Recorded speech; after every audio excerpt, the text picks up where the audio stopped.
여러분들 지난주에 저희들이 욥기 3장에 이제 욥의 독백이 나오죠. 욥이 그냥 자기의 너무나 힘들고 안타까운 고통 속에서 하소연 겸 이제 가슴을 털어놓는 거예요. 그랬을 때에 욥의 친구들에게 어떠한 변화가 일어나기 시작을 합니다. 그렇죠? 2장 마지막 부분에 보면은 욥의 친구들이 욥을 찾아온 이유가 욥에게 욥을 또한 위로하고 욥의 고통을 공감을 하고 또 위로하려고 그들이 찾아왔는데, 그런데 4장에서 엘리바스가 욥의 첫 번째 친구가 입을 열고서 그의 입에서 나오는 말들을 우리가 종합을 해보면은 뭔가 심각한 무슨 일이 일어났어요. 그렇죠? 처음에 찾아왔을 때의 목적하고는 다른. 근데 여러분들 어떤 일들이 일어났다고 짐작이 되십니까? 친구들에게 무슨 일이 일어났어요? 찾아온 거는 욥을 격려해주고 위로해주고, 그래서 이 고통을 극복하고 다시 현실에 리엔게이지 하기를 위해서 찾아왔는데, 그런데 4장에서 엘리바스, 그 다음에 8장에서 또 빌닷 등등 친구들의 입을 열기 시작하면은 거기서 나오는 말들이 욥에게 위로와 위문의 그러한 말들은 아니게 될 때에, 여러분들 욥의 친구들에게 어떤 일이 일어났다고 생각하십니까? 무엇이 그들로 하여금 자기들이 찾아온 이유를 망각해 하고 뭔가 자기의 포커스를 다른 데로 돌려가지고 그렇게 하게 했던 요소였을까요? What motivated 친구들에게 그와 같은 변화를 어떻게 그게 진행이 됐습니까?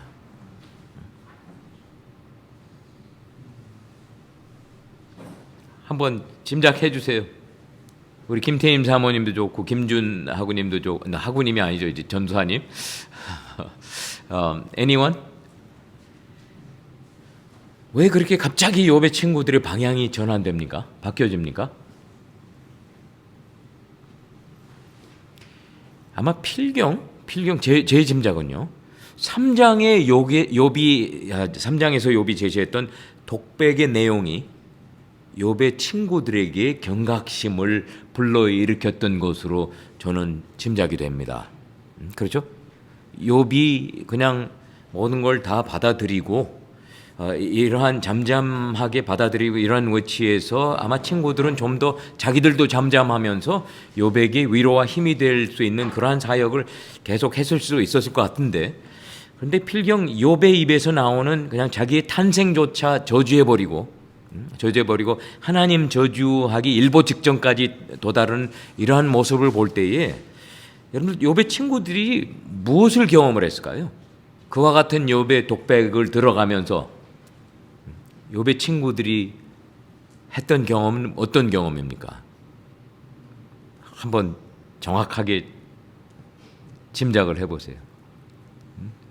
사모님 제 얼굴을 정확하게 눈이 맞추면서 뭔가 지금 포뮬레이트 하고 계세요. 뭔가 생각을 정리하고 계신데 한번 털어놓으세요. 욥이 탄식하고 흔들리는 모습들을 보면서 정말 대단하게 생각했던 그 예전에 대단했던 그 욥의 그런 모습들을 보면서 그 친구들이 이제 판단하기 시작하면서 그게 점점 강도가 세져서 그렇죠. 이제는 비판을 넘어서서 정죄를 하는 것 같아요.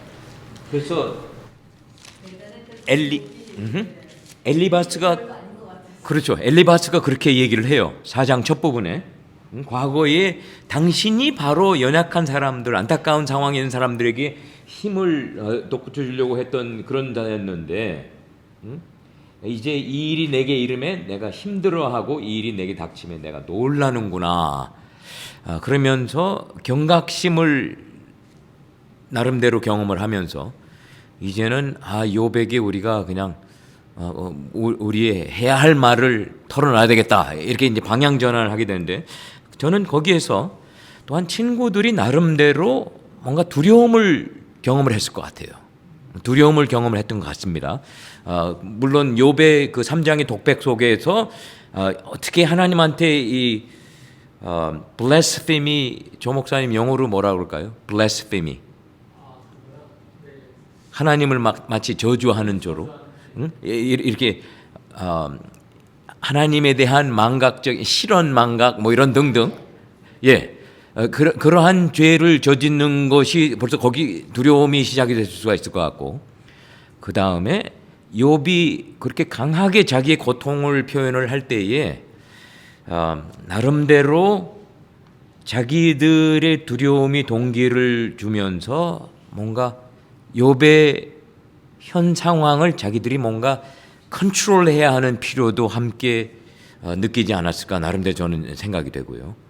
여러분들 제가 지난 클래스 마친 후에 오래전에 어느 한 학생이 욥기 한 3년 전인가 2년 전에 했던 어느 한 학생이 리플렉션 페이퍼가 제가 기억이 나가지고 그걸 찾았습니다. 찾아내서 그걸 다시 읽어봤는데 여러분들 제가 잠깐 어느 앞부분만 제가 읽어드릴게요. 최근에 킹덤 오브 헤븐이라는 영화를 보게 되었고 여러분들 킹덤 오브 헤븐 아마 우리 안정환 주사님 등등 보셨을 것 같은데 보셨습니까? 리암 니슨이 주인공이었고 거기에 십자군들. 그래요? 예, 저는 안 봤습니다. 제가 고백을 그 주인공이 아내가 있었는데 그 아내가 어린 아이를 잃어버립니다. 잃어버린대요. 잃어버렸을 때에 아내가 그냥 실망 속에서 절망 속에서 스스로가 자살을 해버리고 그랬을 때에 주변에 있는 다른 사제들이 네 아내가 자살이라고 하는 큰 죄를 범했기 때문에 목을 자른 다음에 묻어야 된다. 이렇게 제시를 해서 그게 그대로 진행이 되고 그리하여 혹시 예수님이 다시 오셨을 때 부활했을 때에는 목이 없는 모습으로 일어나야 되는 그러한 강한 스티그마를 결론적으로 그렇게 그냥 푸시를 하고 이걸 쭉 읽어보니까 주인공을 위로하기보단 고통을 가중시키는 말들을 한 것을 보게 된다. 그리고 그녀가 왜 그러한 선택을 하게 되었는지에 대한 깊은 슬픔조차도 알아주지 않는다. 결국엔 주인공은 자신과 아내가 죄인이라 생각하게 되고 자신과 아내의 죄를 용서받기 위해 십자군 전쟁에 참여하기로 결심한 후 예루살렘에 찾아간다. 그리고 예수님이 돌아가신 골고다까지 올라가지만 죄의 문제와 고통에 대한 정답을 발견하지 못한다. 오히려 주인공은 시간이 갈수록 사제들보다 오히려 자신이 더 굳건하고 바르게 깨어있는 관점을 통해서 부패한 사제들보다 스스로가 더 굳건한 신앙으로 보여지는 모습들을 발견하게 된다. 이러한 전통이 중세 기독교의 시간 가운데 어두운 터널들을 지나온 시간에서 여러 사건들을 보게 되면 어떠한 전통으로 사람들에게 죄라는 것에 대해 쉽게 정의하는 모습을 보게 된다. 여러분들 우리 저희 학우 중 한 분이 욥의 친구들에게 일어나는 일을 이 십자군들의 그 멘탈리티에 특히 이 영화에 나오는 일러스트레이션을 잘 연결을 하면서 뭔가 어떤 일이 일어났다 그러면은 이거는 죄 때문이다. 이렇게 단정을 하는 그것이 이제 친구들의 모습이었던 것, 엘리바스의 모습이고 또 계속해서 빌닷도 그런 방향을 취하게 됩니다. 오늘 저희들이 6장하고 7장에는 욥이 엘리바스에게 나오는 답변같이 이렇게 나오는데요. 그래서 여러분들 여기 제가 그 질문지에 이렇게 적었습니다. 6장에 나오는 욥의 말은 엘리바스가 4, 5장에 말한 것에 대한 그의 반론이라고 생각할 수 있습니다. 그러나 7장 7절부터 21절을 보게 되면 거기에 이제 하나님께 욥이 직접 대어놓고 기도를 하는 모습이 나오게 되죠. 그러면 욥의 궁극적인 갈등은 친구들과의 말다툼의 갈등이 아니라 하나님과의 갈등임을 우리가 넌지시 이해를 할 수 있게 되고요. 욥이 그의 친구들과 나눈 말들의 많은 부분은 하나님이 들어주시기를 원하는 뜻에서 전달하는 그러한 릴리즈가 되는 이러한 말들 같이 들리게 되죠. 때때로 친구들의 신학적 주장에 대한 그의 생각이 자극될 때도 마찬가지입니다. 욥기를 읽고 공부하는 자들은 언제든지 욥이 논쟁의 언어에서 기도의 언어, 그러니까 욥이 친구들하고 다툼을 하는데요. 욥이 호락호락 넘어가지 않습니다. 친구들보다 오히려 더 강한 모습으로 친구들을 푸시백하는 이러한 모습을 보여주는데 그런데 욥과 친구들과의 가장 눈에 띄는 차이점은 욥의 친구들은 신학적인 논쟁을 하는데 신학적으로 욥에게 일어난 일을 풀어 설명을 하면서 욥에게 신학적인 관점에서 이래라 저래라 얘기를 하는데, 그런데 욥과는 달리 욥은 수시로 친구들과 논쟁 중에도 하나님께 기도로 직접 하나님께 대화를 하는 모습을 우리에게 보여주고 있어요. 그런 친구들은 그러한 모습이 결핍됩니다. 은근히 저는 그것도 좀 불안한 면을 저에게 줘요. 하나님을 대신해서 하나님 theology를 말한다는 사람들이 그냥 하나님과의 대화의 결핍 속에서 자기들의 인간적인 모습이 나오는 것, 그와 비교해 볼 때에 욥은 논쟁할 때는 논쟁의 언어를 쓰고 그러나 기도할 때는 기도의 언어를 쓰면서 간곡하게 하나님께 자기의 불평 불만을 털어놓고 솔직한 이러한 모습을 보여주는 것을 저희들이 예상을 할 수 있습니다.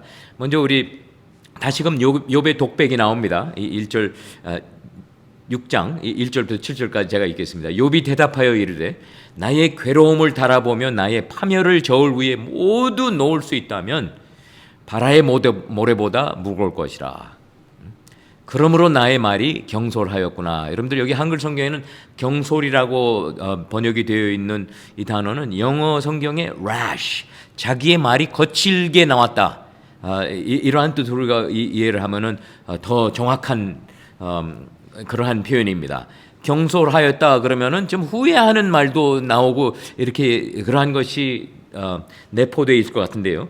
욥이 한 말은 자기가 강하게 말을 해야만 하는 이유는 바로 그 이유가 전능자의 화살이 내게 박힘에 나의 영이 그 독을 마셨나니 하나님의 두려움이 나를 엄습하여 치는구나. 들나귀가 풀이 있으면 어찌 울겠으며 소가 꼴이 있으면 어찌 울겠느냐. 싱거운 것이 소금 없이 먹히겠느냐. 닭의 알 흰자위가 맛이 있겠느냐.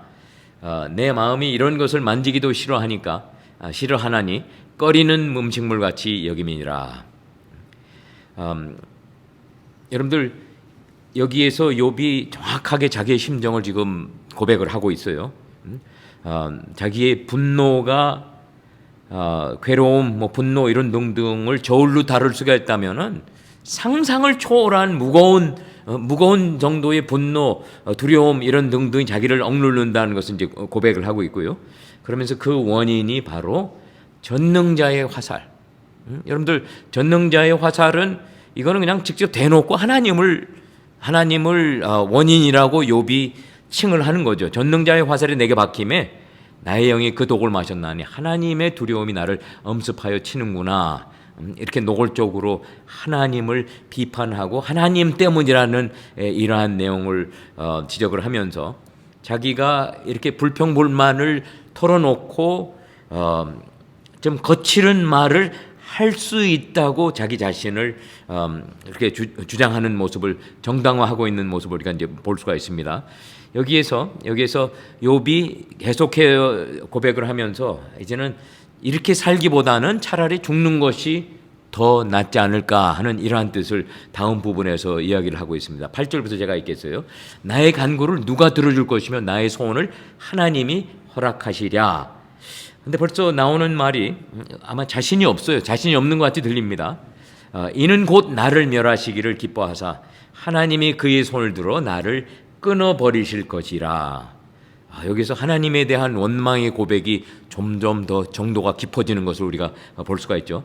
그러할지라도 내가 오히려 위로를 받고 그칠 줄 모르는 고통 가운데서도 기뻐하는 것은 내가 거룩하신 이의 말씀을 거역하지 아니하였음이니라. 이거는 무슨 뜻입니까? 욥이 여기서 하는 고백은 하나님께서는 자기를 치시대로 치시고 이제 욥을 끊어버리시려고 하는 이런 단계까지 도달했더라도 욥이 그냥 자기의 컨시언스는 클리어하다는 뜻이죠. 나는 뭔가 죄책감이나 이런 등등 내가 지은 죄 생각할 수 있는 내가 하나님의 말씀을 거역하지 않은 것은 분명한 사실이기 때문에 이렇게 내가 지금 죽을 지경에서 오히려 죽음을 갈망하는 이런 상황이지만 나는 떳떳하다 하는 이러한 뜻이 이 부분에서 우리에게 전달이 돼야 될 것 같고요. 내가 무슨 길이 있기에 기다리겠느냐. 내 마지막이 어떠하기에 그저 참겠느냐. 나의 기력이 어찌 돌의 기력이겠느냐, 나의 살이 어찌 노쇠겠느냐. 이거는 즉 자기의 힘이 없다는 뜻이죠. 더 이상 버틸 힘도 사라져간다는 이러한 고백이고요. 나의 기력이 나의 도움이 내 속에 없지 아니하냐, 나의 능력이 내게서 쫓겨나지 아니하였느냐. 이런 식으로 자기의 현실을 얘기를 하면서 차라리 이런 상황이라면은 그냥 종착역까지 도달하였으면 오히려 낫겠다는 것을 은연중에 그의 단어들 속에서 우리가 접할 수가 있겠고요. 그 다음에 그가 원하는 것은 무엇이면 누구에게 전달됩니까? 아마 필경 욥은 계속해서 집요하게 자기가 뭔가 자기 질문에 대한 응답을 얻는다면 이거는 친구들을 통해서 자기에게 전달되는 응답은 아니라는 확신이 있는 것 같아요.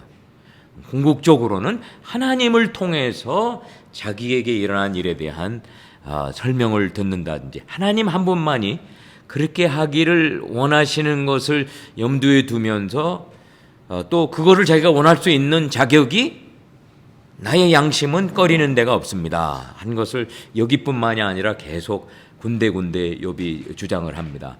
그런데 계속 14절로 들어갑니다. 낙심한 자가 비록 전능자를 경외하기를 저버릴지라도 그의 친구로부터 동정을 받느니라. 여러분들 이거는 틀림없이 누구를 두고서 한 얘기일까요? 누구한테 들으라고 하는 얘기일까요?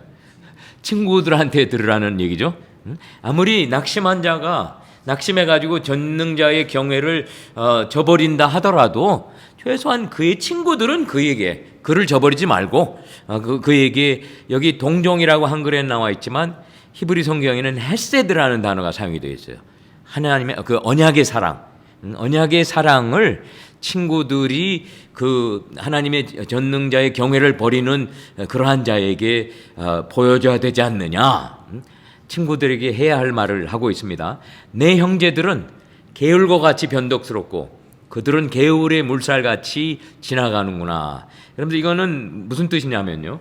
여기 미들 이스트의 엔션 타임에도 그렇고 지금도 그렇고 와디라는 것이 있습니다. 와디는 뭐냐 하면은 여기는 그 비가 오는 시즌이 1년에 제한이 되어 있기 때문에 그 시즌 동안은 폭우가 쏟아지면은 갑자기 없었던 개울이 생기기 시작을 하고요. 개울이 시작돼 가지고 개울물이 흘러가다가 그러나 또 비 오는 게 중단이 되면은 언제 거기에 개울물이 있었느냐 하면서 또 사라지면서 흔적도 나타나지 않는 이러한 모습을 마치 친구들의 모습을 여기다 비교를 하는 거예요. 와디가 있어가지고 물이 한참 있을 때는 거기서 물의 덕분을 받을 수가 있었는데 덕을 누릴 수가 있었지만 그러나 나의 친구들이여 너희들은 다시 비가 그쳤을 때에 개울 자체가 사라져가는 것 같이 나에게 그런 자세를 취하는구나. 이것을 욥은 친구들에게 지적을 해주고 있죠. 얼음이 녹으면 물이 검어지며 눈이 그 속에 감추어질지라도 따뜻하면 마르고 더우면 그 자리에서 아주 없어지나니 대상들은 그들의 대상들이란 아마 그 데저트 캐러밴, 트레이드 캐러밴 이런 사람들이 그 길을 지나가는 그 길을 벗어나서 삭막한 들에 들어가 멸망하니라. 대마의 떼들이 그것을 바라보고 스바의 행인들도 그걸 사모하다가 거기 와서는 바라던 것을 부끄러워하고 낙심하느니라. 이것은 욥이 마치 그 트레이드 캐러밴에 목이 마르고 이런 사람들이 여길까 저길까 하고 다녀보는데 그러나 뭔가 자기의 갈증을 해갈시켜 줄 수 있는 어떠한 장소에까지는 도달하지 못하는 그렇게 욥이 자신의 위치 또 친구들이 자기에게 하는 모습을 자기 주변에 있는 그러한 상황을 비교를 하면서 책망조로 이렇게 이야기를 하고 있는데요. 여러분들 욥이 친구들에 대한 불평은 그들의 신학관과 관련이 있습니까? 그렇지 않다면 여기서 욥이 불평하는 것이 무엇입니까?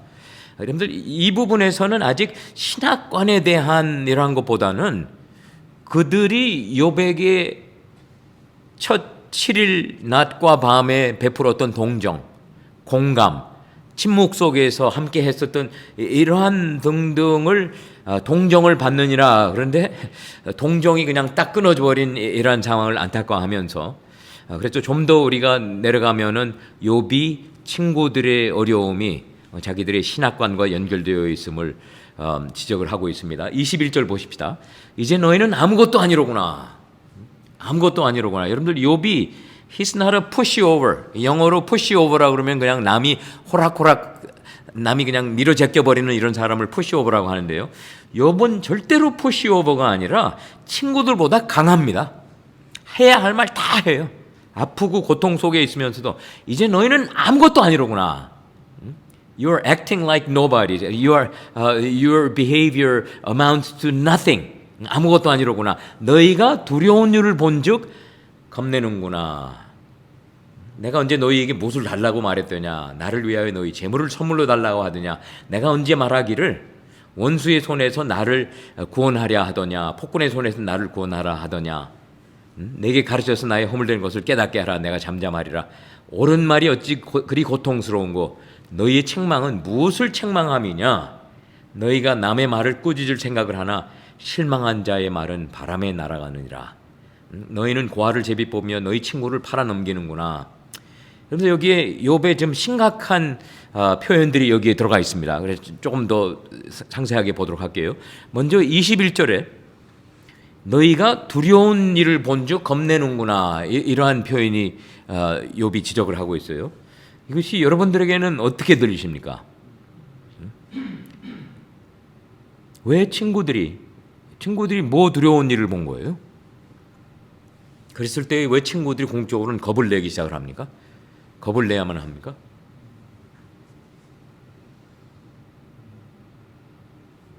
벌은 나쁜 사람이 벌 받아야 되는데 욥이 열심히 하나님 경외하면서 잘 살고 있었는데 갑자기 그냥 하루아침에 이유가 없이 망해버렸잖아요. 근데 친구들이 그걸 보고 친구들도 욥이 어떤 사람인지 좀 알았을 텐데 알고 있는 사람들이었을 텐데 욥이 그런 일을 겪는 걸 보니까 친구들이 덜컥 겁이 났을 수도 있을 것 같아요. 어쩌다가 그렇게 됐어요. 그렇죠. 친구들이 욥을 알기 때문에 또 욥이 당대의 의인이라는 것도 친구들이 알았었기 때문에 그렇기 때문에 만일 지금 욥에게 일어나는 이 모든 일들이 정말 욥의 주장대로 아무런 이유 없이 자기가 어떠한 죄를 짓거나 뭐 이런 거에 대한 확신이 없이 고백이 없이 인정이 없이 정말로 일어난다면은 욥의 친구들이 왜 그것이 거기에서 두려움을 경험을 합니까? 당대에 가장 의로웠던 또 하나님을 경외했던 욥에게 이유 없이 그러한 일들이 일어난다면은 그러면 자기들은 욥이 아닌데 말이에요. 욥같이 그렇게 경건한 사람, 의로운 사람, 당대 최고의 의인이라고 불림을 받지 못했던 이런 친구들인데 아마 그러한 위치에서 욥이 너희가 두려운 일을 본즉 겁내는구나 이렇게 생각이 되는데 여러분 또 다른 의견이 있으십니까? Any other reason why 욥의 친구들이 두려움을 지금 나타내고 있을까요? 예, 들립니다.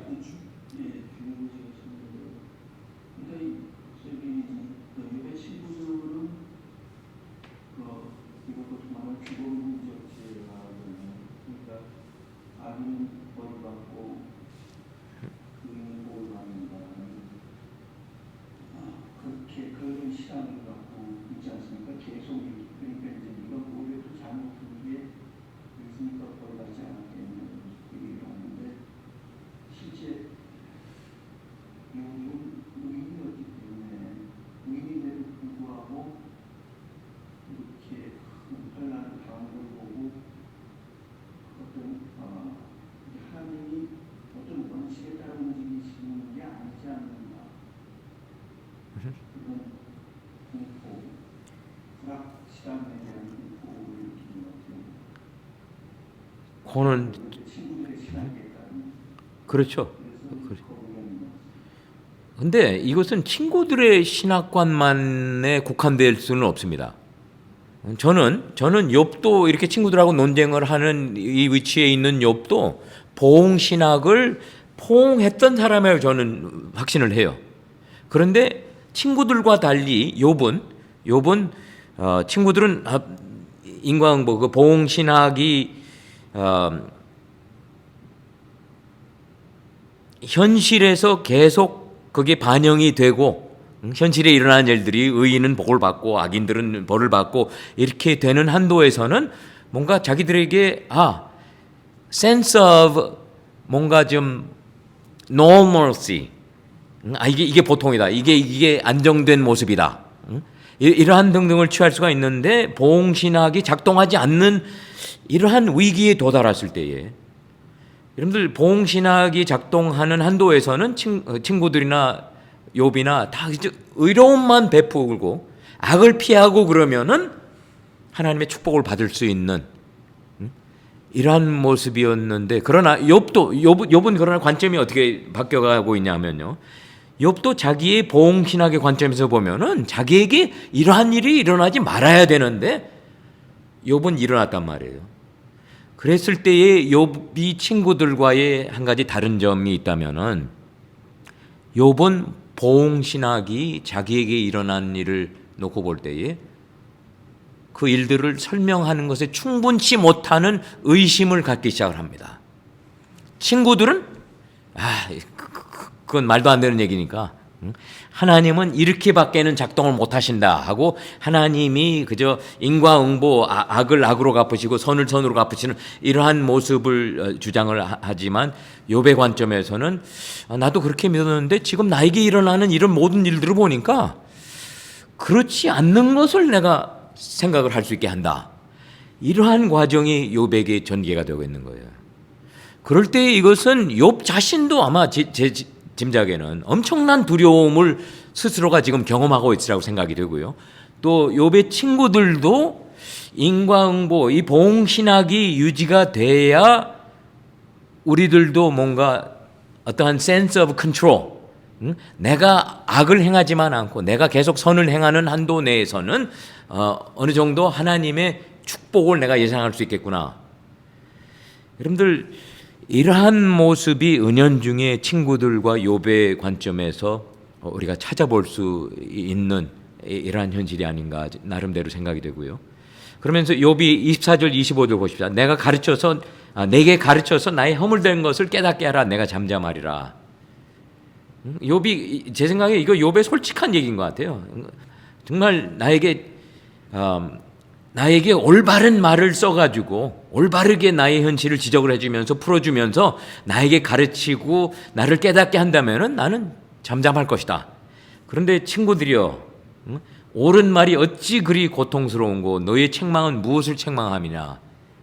이것은 다시금 욥의 친구들의 입에서 나오는 말에 올바르지 못한 부당성이라든지, 그 다음에 욥을 오히려 책망하는 그러한 친구들의 자세에 대한 실망과 또한 분노의 욥의 모습이 여기에서 나오는 것 같고요. 너희가 남의 말을 꾸짖을 생각을 하나, 남의 말을 꾸짖는 거는 쉽게 친구들의 자세에 또 입을 열 때에 나오는데, 실망한 자의 말은 바람에 날아가느니라.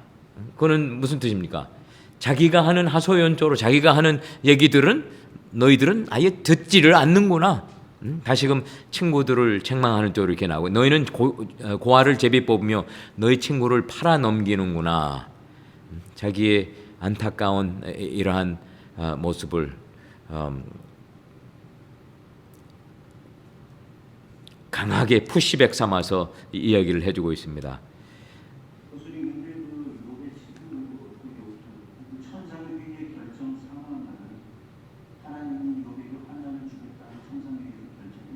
예.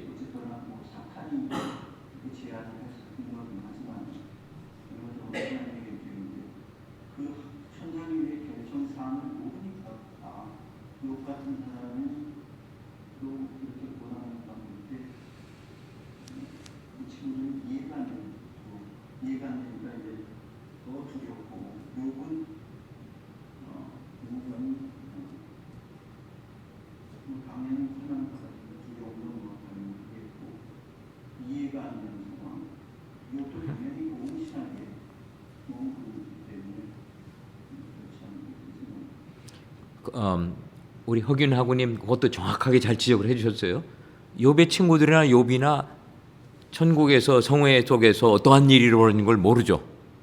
우리 읽는 자들, 듣는 자들은 그걸 이해하지만 그것은 그게 친구들에게 두려움을 끼치고 하는데 더 큰 영향을 하는 것은 뭐 너무나 당연할 것 같고요. 욥에게도 마찬가지고 그럴 때에 다시금 욥은 결사적으로 내가 이해할 수 없는 일이 지금 일어나고 있는데 욥이 집념을 두고서 움직이는 것은 계속 하나님을 향한 움직임을 유지한다는 것이 저에게는 우리가 계속 주목을 하면서 지켜봐야 하는, 또 지켜볼 때에 우리가 거기에서 배워야 할 이러한 상황에 있을 때, 마치 하늘 성회에서 일어난 일들을 모르는 우리들에게 이런 안타까움이 일어났을 때에 친구들과 같은 자세는 취하지 마세요.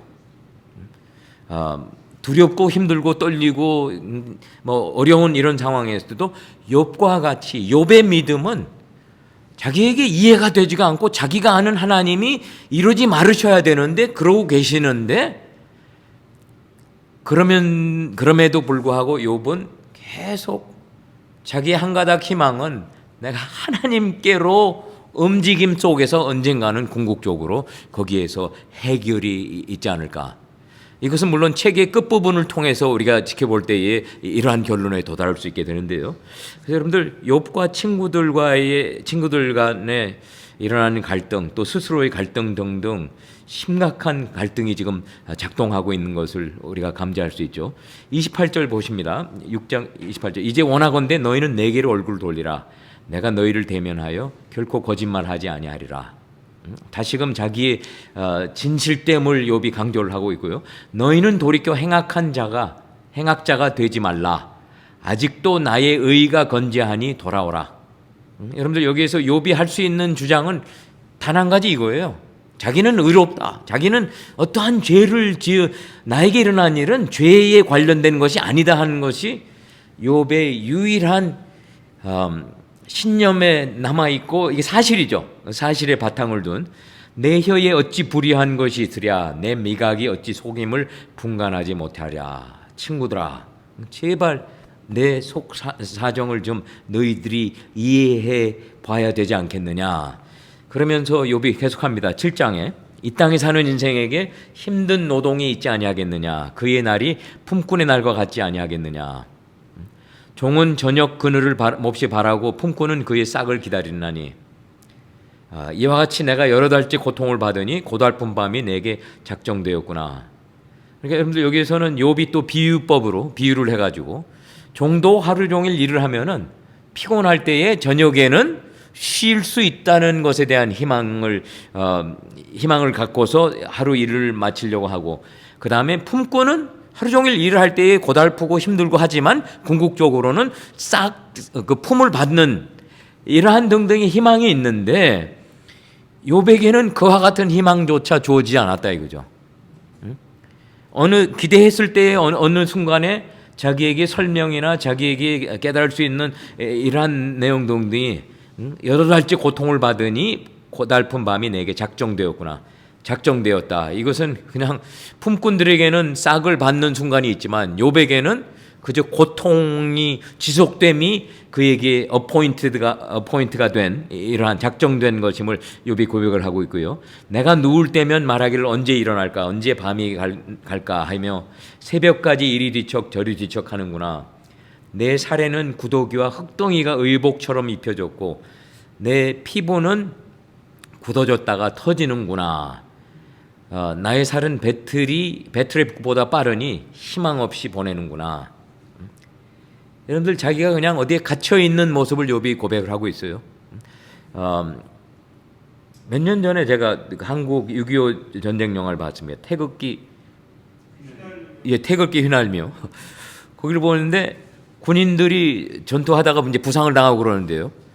근데 그냥 막 구더기가, 사람은 살아 있는데 사람 몸에 구더기가 그냥 가득 그 살을 먹고 있는 모습을 보는데, 저는 그 영화를 본 다음부터는 이 부분을 보면은 그 장면이 떠오릅니다. 죄송합니다, 여러분들.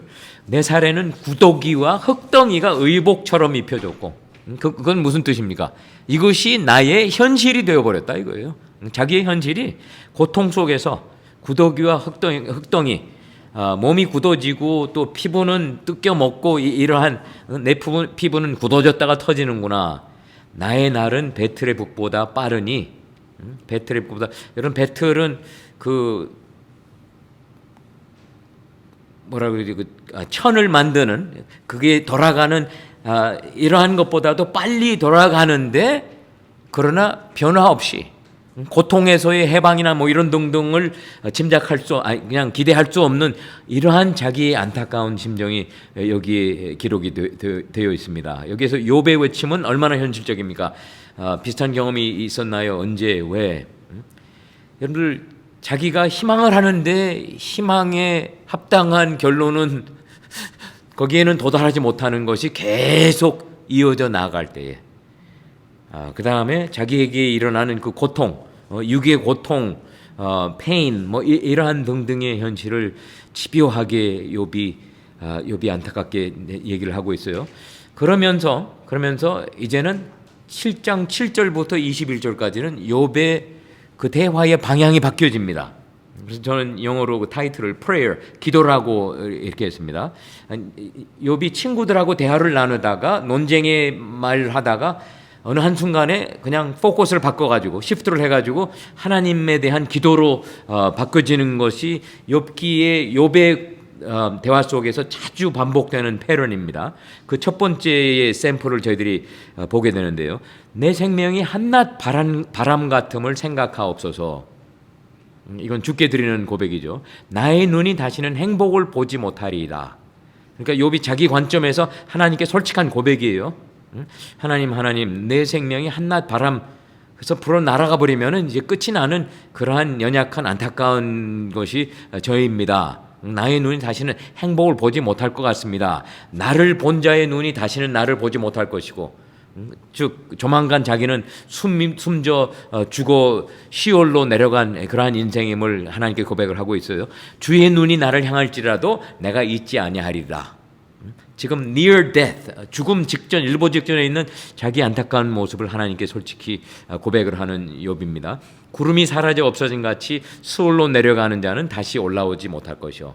한번 구름이 사라져서 없어졌을 때에 그 사라진 구름을 우리가 다시 찾을 수 없는 건 마찬가지로, 수월, 죽는 자들이 모이는 곳에, 또 영원히 갇혀 있는 곳에 한번 사람이 종착을 하게 된다면은, 그런 다음에는 다시 거기서 나올 수가 없는 이런 안타까운 현실을 욥이 하나님께 고백을 하고 있습니다. 그는 다시 자기 집으로 돌아가지 못하겠고 자기 처소도 다시 그를 알지 못하리이다. 그런즉 내가 내 입을 금하지 아니하고 내 영혼의 아픔 때문에 말하면 내 마음의 괴로움 때문에 불평하리이다.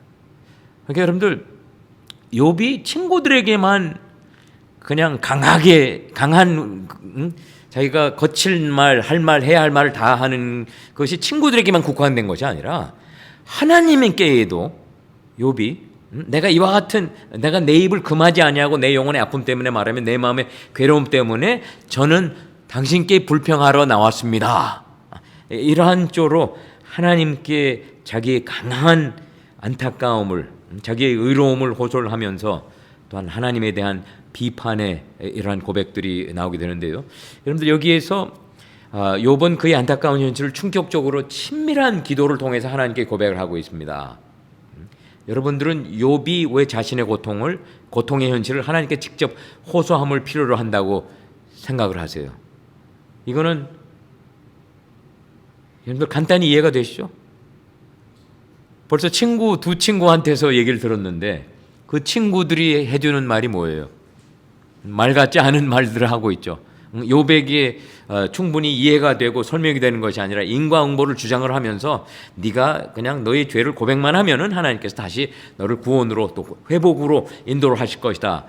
자기의 현실과는 동떨어진 이러한 친구들에게 둘러싸여 있을 때에 욥의 하소연은 다시금 여러분들, 여기에서 욥의 그 믿음의 움직임은 하나님을 향한 움직임임을 저와 여러분들이 계속 주목을 해야 되고, 또 이것이 저와 여러분들이 욥에게서 배워야 하는 그러한 무브먼트라고 저는 확신을 합니다. 하나님만이 궁극적으로는 친구들이 아니라 하나님만이 자기에게 어떠한 대답을 해주실 것이라고 그러한 기대를 하는 것의 고백이 기록되어 있고요. 7절부터 11절은 욥이 하나님께 드리는 호소 겸 불평입니다. 여기에 반영된 욥의 문제의 핵심은 무엇입니까? 7절부터 11절까지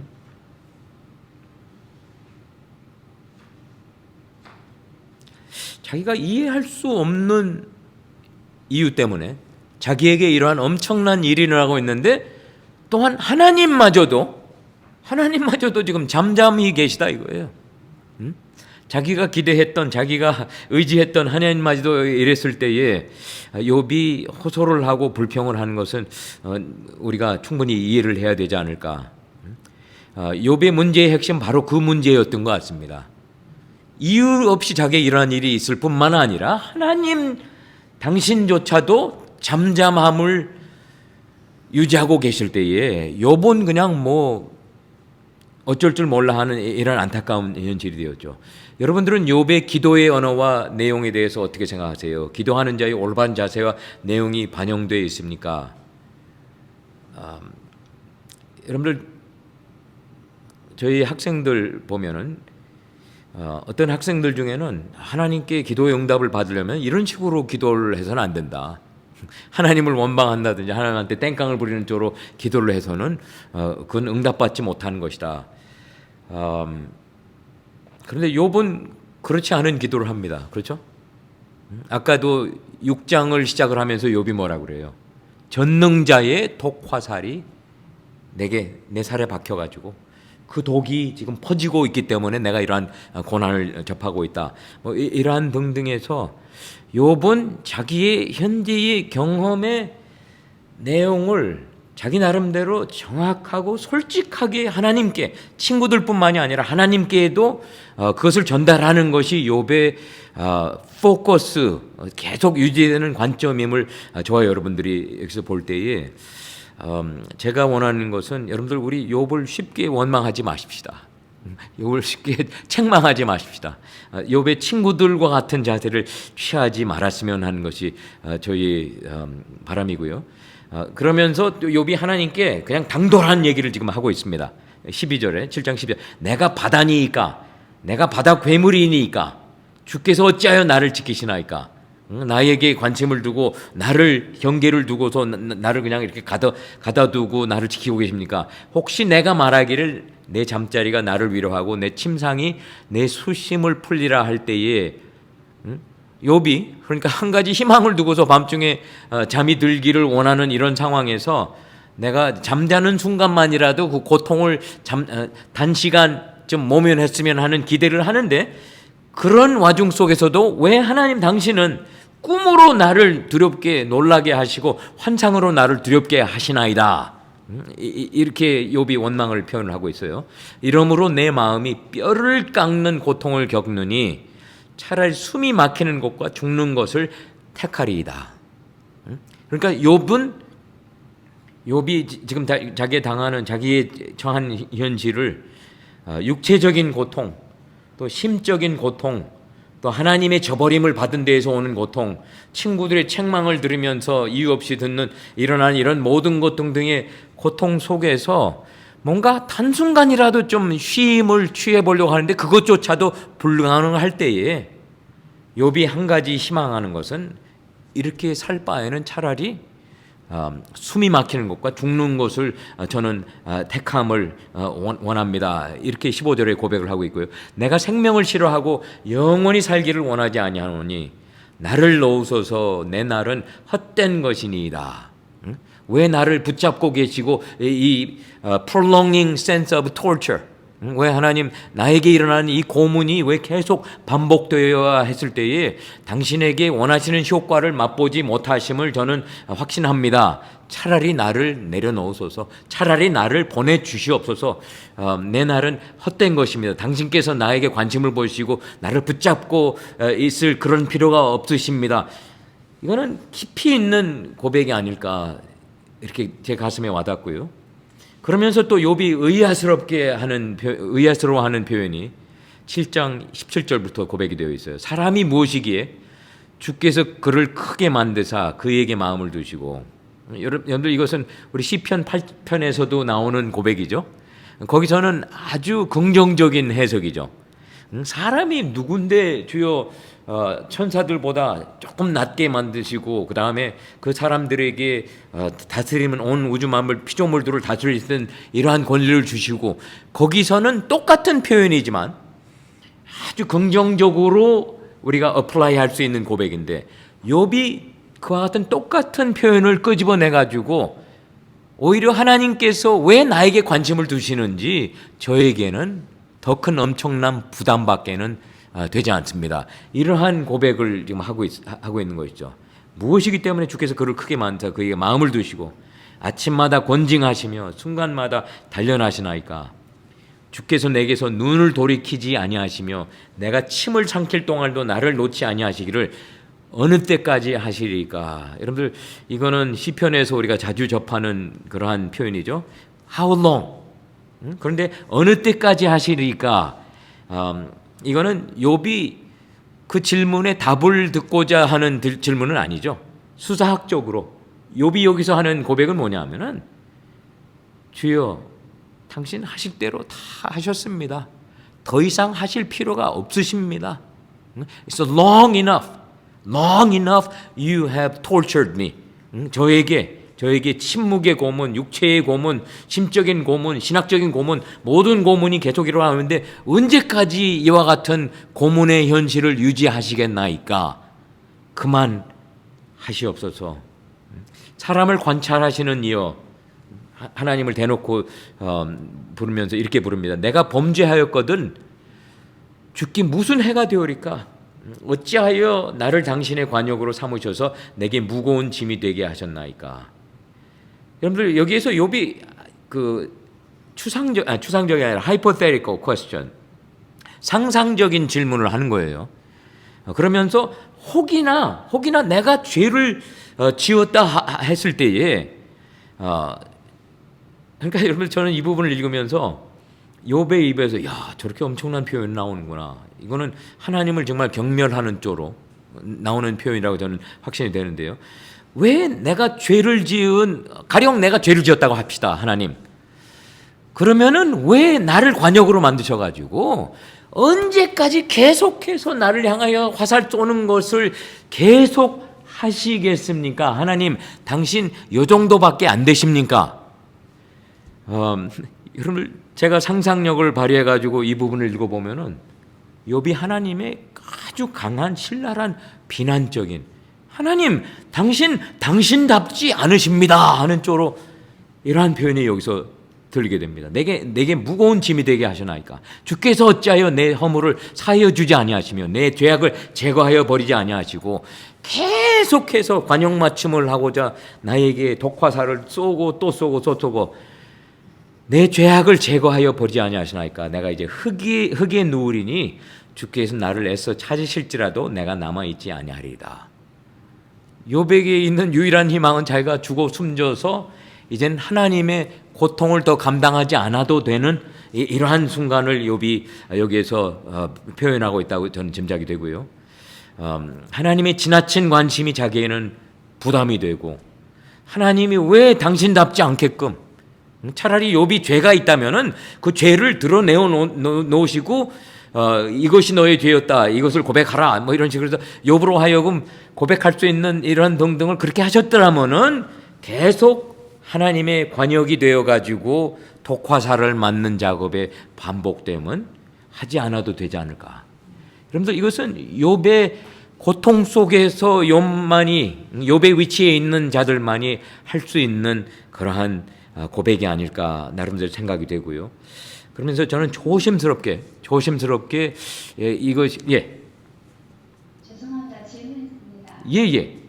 네, 최근에 구약 들었던 하고요. 교수님, 그 욥이 자꾸 내가 죄가 있냐고 묻잖아요. 예. 근데 만약에 하나님이 처음에 이 사람이 당대의 의인이라고 1장에서 설명하지 않았더라면 욥의 친구나 욥도 자신이 정말 하나님이 인정하는 의인인지는 몰랐을 것 같다는 생각이 들었고,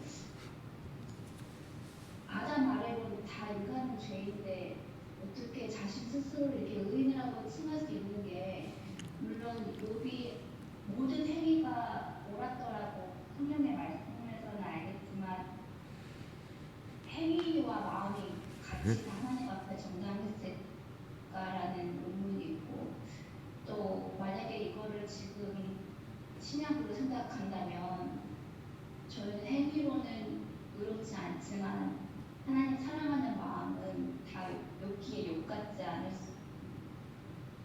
같을 수 있지 않을까라는 생각을 했어요. 그래서 예, 요거는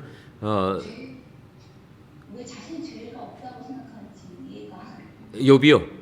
욥이. 네. 그거는 우리도 욥처럼 의롭다고 생각할 수 있는지. 예. 저는 그 두 번째 질문, 우리가 과연 욥과 같이 우리도 죄가 없다고 할 수가 있겠는가? 글쎄요. 저는 당연히 힘들 것 같고요. 저는 그것이 불가능한 것 같고요. 그런데 욥은 여기서 자기가 죄가 없다고 주장하는 것이 자기가 그냥 완벽한 인간으로서 인간이라는 것을 강조하기 위함보다는 왜 죄 없는, 제가 생각할 수 있는 어떠한 죄를 졌기 때문에 일어나야 하는 것이 저희들의 이해의 한계라면은, 왜 하나님 저에게 뚜렷하게 어떠한 죄가 있는 것이 아닌 상황에서 저에게 이러한 경험을 계속 끌고 나가고 계십니까? 그래서 저는 욥이 친구들에게도 자기가 의로움을 주장을 하고 하나님에게도 의로움을 주장을 한다는 것이, 감히 인간이 누군데 하나님 앞에서 의로움을 주장을 한다는 그러한 관점이라기보다는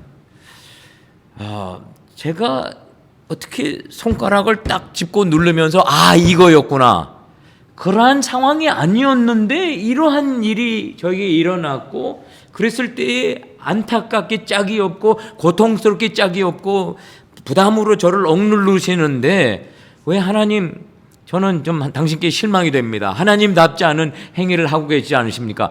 근데 여기에서 제가 포커스를 둬야 할 부분이 있다면요, 다시금 욥이 그만큼 자기에게 일어나고 있는 일에 비현실성이라든지 이해할 수 없는 점이라든지 이러한 등등을 강조하고 있지 않는가.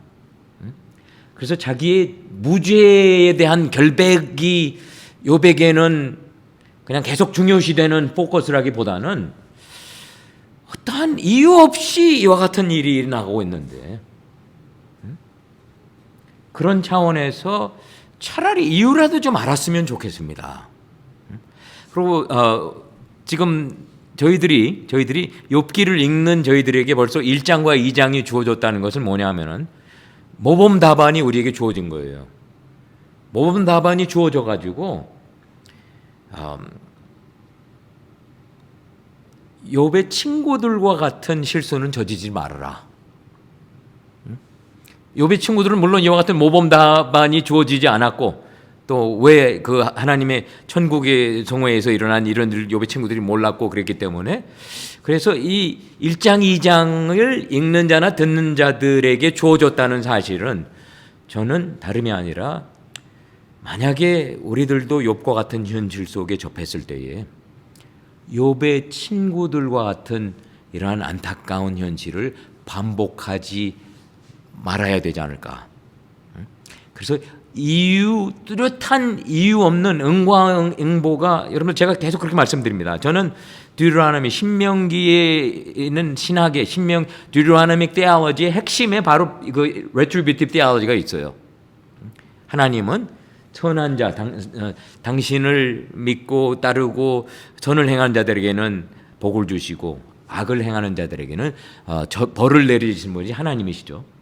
그런데 그 신학의 관점을 통해서 우리에게 일어나는 모든 현실을 다 풀어 설명을 하기에는 그러나 합당치 않은 이러한 우리의 현실. 그래서 욥의 친구들, 또 그와 비슷한 우리들도 우리들도 이와 같은 위치에서 어떠한 갈등을 하면서 뭔가를 이해를 하려고 할 때에 그냥 서둘러서 인과응보 보응신학만이 올바른 신학입니다. 그렇기 때문에 당신의 현실은 이렇게 우리가 결론을 낼 수가 있습니다. 이것이 섣불리 빨리 전개가 돼서는 안 될 것을 우리에게 경고 삼아 경각심을 끼쳐주는 이런 차원에서 1장 2장이 우리 privileged information이 저와 여러분들에겐 주어지지 않았을까 이렇게 나름대로 생각을 해봅니다. 예. 교수님 여기 운전하다는 하나님이 직접 말씀도 주셨잖아요. 2장에서 2장 3절인데 그러니까 하나님을 인정한 사람이라고 해요. 운전하다는 그런데 운전한 사람도 이런 판단을 당하는 게 현실이니까 그 현실을 어떻게 해석해야 될지를 김용기가 지금 정리하는 잘 그리고 있는 것 같아요. 그리고 이건 계속 자기가 무죄하다고 계속 주장을 하고 있어요. 불평은 하지만 하나님 앞에 순순히 내가 감춰둔 죄가 있습니다. 이렇게 성경적인 얘기를 아직까지는 안 하고 있어서 이게 또 현실이고 우리의 현실을 온전한 사람이 없지만 이건 이제 우리가 얘기할 때 의인도 부족하고 의인도 부족하고 의한 자가 차라리 잘 사는 그런 것이 현실의 모습이니까 그걸 어떻게 해석할까 그러니까 두려운 현실이죠. 제가 쉽게 단정을 한다면 우리에게 두려운 현실이에요. 욥과 같은 온전하고 의로운 자, 하나님을 경외하는 이러한 자도 maybe it's coming back on. 그러한 자에게도 이러한 일이 일어났을 때에 이거는 우리에게도 큰 두려움의 대상이 될 수 있는 이러한 현실. 그럴 때에 그러한 현실을 접할 때에 우리가 신중히 쉽게 그냥 인과응보 신학을 총동원해 가지고 단정적으로 이랬기 때문에 이래서 케이스 클로즈드. 그렇다면 조정권은 우리가 유지를 할 수가 있어요. 만약에 그게 사실이라면은 우리가 악을 떠나고 의를 추구하는 한도 내에서는 저와 여러분들이 예상했던 하나님의 축복을 받을 수 있으리라고 기대를 할 수가 있기 때문에. 그런데 현실은 그렇게 단순하지는 않죠. 당대 최고의 의인이었던 의로운 자였던 욥에게 이러한 일이 일어난다면은 저와 여러분들에게도 이와 같은 현실이 충분히 일어날 수 있는 이러한 상황이죠.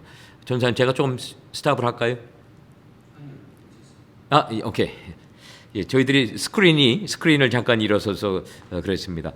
여러분들 조금만 더 계속 나아가 보십시다.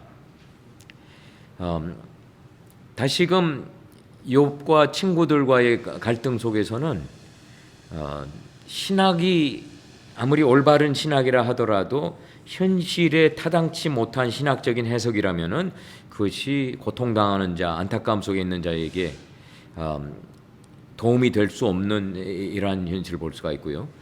그 다음에 theology, 하나님에 대한 토론을 한다 하면서 하나님과의 직접적인 대화 없이 하는 친구들의 모습이 저는 또한 안타깝기 짝이 없고요. 오케이, 여러분들 시간이 한 30분 남았습니다. 30분 남았기 때문에 우리 오늘 해야 할 8장부터 9장까지로 넘어가도록 할게요. 여러분들 이제 8장에 보면은 빌닷이 이제 두 번째 친구가 입을 엽니다. 그래서 딱 한 장, 8장 한 장하고 그 다음에 욥이 9장하고 10장에 또 욥의 음성을 듣게 되는데 여기 제가 이렇게 표현을 했어요. vulture. 여러분들 그 vulture는 독수리도 될 수가 있고 컨도르도 될 수가 있고 그 동물들, 그래서 죽은 동물이라든지 있으면은 그냥 그거를 음식을 먹으려고 날아다니는 그러한 들새들이 죽은 동물들에게 달려드는 것처럼 빌닷은 이제 엘리바스를 통해서 우리에게 익숙한, 우리가 벌써 익숙해요. 엘리바스의 자세와 그 톤이라든지 내용이라든지 대화의 내용 등등 우리는 벌써 익숙해지고 있는데 익숙한 비난과 유혹으로 욥을 공격하기 시작하는 것이 좀 더 intensify가 되고 있습니다. 여러분들 지난주에 제가 농담 삼아 그랬죠. 성경에서 키가 제일 작은 사람은 빌닷입니다. 왜냐하면 빌닷은 슈하이시기 때문에 슈, 그 신발 높이의 사람. 근데 저는 빌닷이 성경에 나오는 인물들 중에서 거의 가장 강하게 혐오감을 주는 인물이라고 저는 빌닷을 칭합니다. 양 목사 빌닷 엄청 싫어해요. 엄청 싫어합니다. 그거는 제가 고백을 해드리고 또 여러분들에게 지적을 해드릴게요. 그 이유도 제가 잠시 후에 설명을 해드리겠습니다. 그 키가 가장 작았던 수아 사람 빌닷이 대답하여 이르되 내가 어느 때까지 이런 말을 하겠으며 어느 때까지 내 입의 말이 거센 바람과 같겠느냐. 여러분들 빌닷이 화가 난 그러한 자세, 증오의 감정이 이제 강하게 여기서부터 언제까지? Long enough. 이거는 여러분들 영어로 long enough. You've spoken nonsense for too long.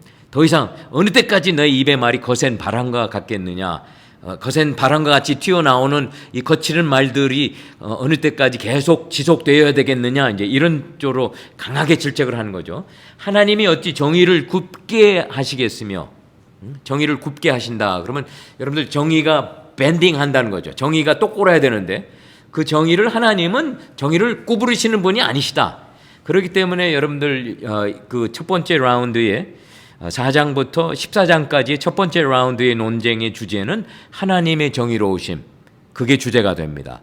욥의 관점에서는 자기가 굳이 생각할 수 있는 특별한 이유가 없이 이러한 일이 일어났을 때에 하나님은 과연 공의로우신 분이신가? Is God really just God? 욥은 그렇게 생각이 되고요. 욥의 친구들은 당연히 하나님이 공의로우시고 하나님은 당신의 공의를 구부려뜨리는 분이 아니시기 때문에 찌그리고 구부리고 이렇게 엿장수가 그냥 쇠를 접어가가지고 그러고서 엿 조금 잘라주는, 제가 어릴 때 기억이 납니다. 그런 식으로 하나님은 정의를 그렇게 주물럭주물럭 하시는 분이 아니시다.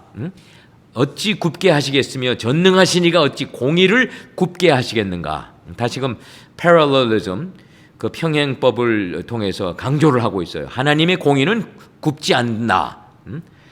내 자녀들이, 그러면서 여러분들 빌닷이 왜 제가 혐오감 가장 흉악한 자라고 제가 생각이 되냐면 바로 4절에 시작이 됩니다. 내 자녀들이 주께 죄를 지었으므로 주께서 그들을 그 죄에 버려두셨나니. 여러분들 욥이 들을 때에 그렇지 않아도 지금 오픈 온드가 가득 차가지고 거기 구더기가 가득 차서 자기의 살갗을 그냥 뜯어 먹고 있는 이런 상황의 아픔 속에 있는데, 빌닷은 욥의 자녀들이 죽은 이유를 그냥 이래서 죽었어? Matter of fact. 여러분들 matter of factly, 그냥 사실인 것 같이 이런 식으로 해가지고 당연한 것 같이 내 자녀들이 주께 죄를 지었으므로 주께서 그들에게 심판을 내리셨다. 여러분들 이것은 다시금 합당한 설명이 아니죠. 하나님과 핫사탄의 시험에 근거를 해가지고 자녀들이 이유 없이 목숨을 잃었던 것이죠. 그럼에도 불구하고 빌닷은 그 자녀들을 다 잃고 어쩔 줄 몰라 하는 고통 속에 지금 하나님 제발 좀 고문 좀 중단해 주세요. 저를 보내주세요. 이러한 사람에게 내 자녀들이 죄를 지었기 때문에 하나님께서 그들을 데려가셨다. 이렇게 표현을 한다 하는 것이 빌닷의 한 단적인 면이고요. 그러면서 또 욥에게 이렇게 권유를 합니다. 권유하는 것이 내가 만일 하나님을 찾으며 전능하신 이에게 간구하고 또 청결하고 정직하면 반드시 너를 돌보시고 내 의로운 처소를 평안하게 하실 것이라. 여러분들 이게 바로 지난주에 저희들이 김호경 선교사님 말씀하셨죠. 우리는 때로는 그냥 정답을 너무나 빨리 정답을 주고서 좀 갈등 속에 있는 초신자들이라든지 좀 더 신앙의 성장을 그 과정을 거쳐가야 하는 분들이 과정을 거쳐가는 것은 본인들이 해야 되는데 믿음의 선배들이라든지 좀 더 성숙한 신앙의 소유자들인 우리들이 때로는 정답을 나눠주는 것에 급급하다 보니까 그분들에게 그 현실 속에서 자기들이 처한 현실 속에서 도움이 되지 않는 설명들을 해주기도 한다 이거예요. 근데 바로 그 모습이 5절 6절에 나와 있습니다. 내가 만일 하나님을 찾으며 하나님 전능하신 이에게 간구하고 여러분들 7장에 한참 욥이 하나님께 간구하는 내용이 있었는데 또 청결하고 정직하면 반드시 너를 돌보시고 내 의로운 처소를 평안하게 하실 것이라. 다시금 보응신학 retributive theology의 관점에서 바탕을 두고서 욥의 현실과는 연결이 되지 않는 이러한 주장을 하면서 이렇게만 하라. 그러면서 여러분들 7절 들어보세요. 내 시작은 미약하였으나 내 나중은 힘이 창대하리라. 여러분들 제가 몇 주 전에 그런 말씀 드렸죠. 우리 목사 안수를 받았다든지 담임 목사님으로 새로 취임하신 이런 목사님들에게 사역자들에게 이걸 뭐라고 그러죠? plaque. 제 생각에는 이게 많이 팔리는 플렉 중에 액자일 중에 하나일 것 같아요. 선물로. 왜냐하면 그럴 듯하니까요. 목사님 여기서 이제 지금 담임 사역지가 여기 있는데 시작은 미약하지만 나중은 힘이 창대하라. 또 그걸 받고서 보시는 분들이 예 주님 이것이 저의 현실이 될 수 있도록 자비를 베푸소서 이러한 기도를 합니다. 저는 그것까지는 좋아요. 그것까지는 좋은데 이러한 표현이 가장 혐오감을 주는 빌닷이라고 하는 자의 관점에서 여러분들 지금 이 빌닷이 우리가 그냥 평범하게 이 문장을 액자에 있는 이 문장을 보면은 우리 이해가 돼요. 시작은 미약합니다. 그러나 하나님께서 우리의 나중을 힘이 창대하게 만들어 주실 수 있습니다. 하나님 베풀어 주시옵소서. 아멘. 이렇게 하고 우리가 기뻐할 수가 있지만 그러나 여러분들 욥의 시작이 미약하였습니까? 욥이 당대에 1장 2절에 보면은 뭐 엄청난 소유물이 있었어요. 가축들이. 또 그뿐만 아니라 프라제니 자기 구약 시대에는 여러분들 그 eternal life 영생에 대한 약속이 구약 시대에서는 없었기 때문에 거기에 구약에서 제일 중요시 여겼던 건 프라제니 자녀들을 통해서 욥이라고 하는 당대 최고의 의인이 이름 석자가 남아 그의 이름은 한자였죠. 이름 한자가 남게 되는데 그런데 여러분들 욥에게 엄청난 큰 부와 명성과 존중, 뭐 덕망, fame 뭐 이런 등등. 그런데 빌닷은 그에게 권면하면서 마치 내 시작은 미약하였는데 네가 하나님께 고백을 하고 다시금 하나님을 찾는 작업. 욥 지금 열심히 하나님을 찾고 있습니다. 욥 지금 하나님 전능하신 분 지금 열심히 간구하고 있고요. 또 욥은 청결을 유지하였고 정직을 유지하였기 때문에 계속해서 하나님에게나 친구들에게 자기의 정직함을 계속 강조를 하고 있는 게 반복이 되고 있는데 근데 그렇게 하기만 하면은 하나님은 다시 너를 돌보시고 내 의로운 처소를 평안하게 하실 것이라. 내 시작은 미약하였으나 내 나중은 힘이 창대하리라 하는 이와 같은 정말 엉토당토 않는 이러한 의견을 제시하고 있는 모습을 볼 수가 있습니다. 빌닷에게는 보응신학이 인간의 운명에 대한 유일하고도 충분한 설명인 것 같습니다. 여기 세 번째 보면요. 빌닷이 욥의 공경을 설명하기 위해 사용한 이 보응신학의 핵심 여러분들 인과응보입니다. 의를 끼친 사람, 의를 행한 자들에게는 하나님의 복이 예상이 되고 악을 끼친 자들에게는 하나님의 처벌이 예상이 되고 여러분 스스로의 이해와 경험에 근거하여 이 신학의 관점이 오늘날 신자들에게 여전히 충분히 적용이 돼야 한다고 믿습니까? 그 부분에서 저는 개인적으로 문제가 있습니다. 봉신학은 그냥 흙과 백으로 모든 것이 보일 때에는 유지가 될 수 있을 것 같아요. 그런데 여러분 죄송합니다. 삶은 누구한테 죄송합니다. 생명, 색깔이 컬러 블라인드한 분들은 좀 그렇지 않은 상황이겠지만 우리의 인생은 컬러로 전개가 되고 있어요. 그렇죠? 정말 찬란한 컬러로 진행이 될 때에 흙과 백으로 인정이 되고 아이덴티파이 돼야 하는 이러한 부분 외에 수없이 거기에 해당되지 않는 부분들이 군데군데 존재하고 있는 것을 우리가 볼 때에 봉신학 하나만으로서 우리의 현실을 우리가 설명하고 이해하고 하는 것은 흡족치 못한 것임을 저와 여러분들이 인정을 해야 되지 않을까 나름대로 결론을 내립니다. 8절입니다.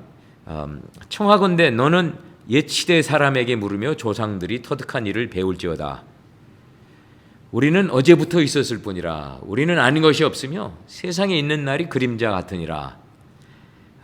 그들이 내게 가르쳐 이르지 아니하였겠느냐. 그 마음에서 나오는 말을 하지 않았겠느냐. 왕골이 진펄에 아닌 데서 크게 자라겠으며 갈대가 무럼돼서 크게 자라니. 다시금 아니 땐 굴뚝에 연기 날까 이런 쪽으로 얘기를 하는데요. 이런 것은 새순이 아직 뜯을 때가 되기 전보다 다른 풀보다 일찍이 마르느니라. 그러니까 악을 행한 자들은 거기에 합당한 일을 받게 되기 때문에 번성할 수가 없다. 이렇게 단정적으로 자기 신학의 근거로 해서 하나님을 잃어버리는 자의 길은 다 이와 같고 저속한 자의 희망은 무너지느니라. 13절에 좀 일단 이렇게 풀어가지고 결론적으로 얘기를 하고 있어요. 그가 믿는 것이 끊어지고 그가 의지하는 것이 거미줄 같은 즉 악인이 그 집을 의지할지라도 집이 서지 못하고 굳게 붙잡아 주어도 집이 보존되지 못하리라. 그는 햇빛을 받고 물이 올라가지 그 가지가 동산에 뻗으며 그 뿌리가 돌무더기에서 서리어서 돌 가운데로 들어갔을지라도 그곳에서 뽑히면 그 자리도 모르는 체하고 이르기를 내가 너를 보지 못하였다 하리니 그 길의 기쁨은 이와 같고 그 후에는 다른 것이 흙에서 나니라. 그러니까 악인에게 일어나는 일을 빌닷이 여기에서 이제 설명을 하고 있죠. 악인이 잘 될 수가 없다. 이러한 내용을 강하게 단정적으로 얘기를 하고 있는데요. 근데 여러분들 여기서 한 가지 8절부터 뭔가 우리가 좀 넌지시 주의를 해야 할 지난주에 여러분들 엘리바스가 말을 시작을 했을 때에 자기의 권위를 강조하기 위해서 그가 의지해야 했던 것이 있습니다. 그게 뭐예요? 밤중에 본 하나님의 환상, 밤중에 자기의 밤에 본 환상을 근데 그 환상의 내용은 정말로 별 볼 일 없는 내용이었죠. 하나님은 의인을 복을 주시고 악인을 벌 주시는 분이시다.